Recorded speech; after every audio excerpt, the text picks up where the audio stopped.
Good morning. Welcome to City News 24/7. I'm Faiza. Could Ontario see an early election called next year? Premier Doug Ford didn't rule that possibility out when asked that question at a press conference. Caryn Ceolin is at Queen's Park this morning. Caryn, it seems like the Premier has been fielding questions about a possible election more and more recently.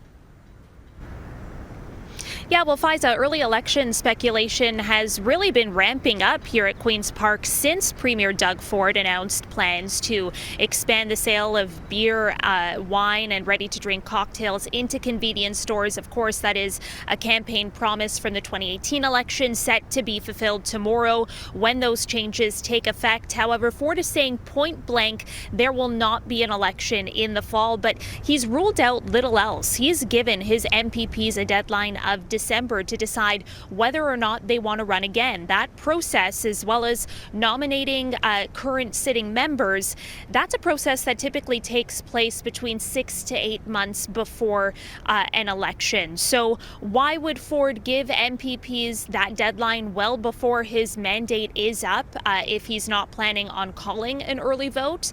When asked that yesterday, Ford played it down. He said it's all about being prepared, and he continued to dance around the possibility of a 2025 election date. I have been asking Torontonians today whether or not they would support an early trip to the polls. The question was dividing opinions. Here's what they had to tell me. Yeah, absolutely. Yeah, you'd like to vote now? Absolutely. I just can't stand the man. I think he's doing a reasonable job. I'm completely fine waiting until 2026 to vote. Either now or then, I think he's losing either way. So to address housing, affordable housing, and I would like them to stop 413. No, I would agree with the 4-year legislative election cycle. I don't know whether anybody is really prepared for it, and there's a lot of other election news that comes from the South, and I'm not sure that Ontario would get all of the attention.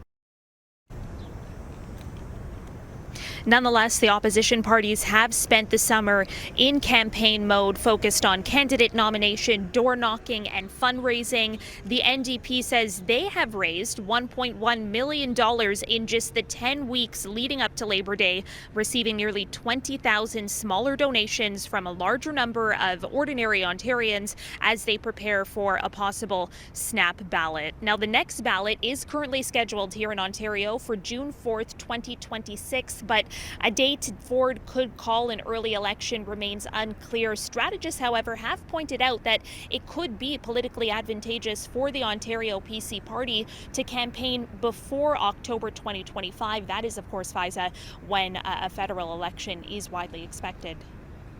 Okay, Caryn Ceolin at Queen's Park. Thank you so much, Caryn.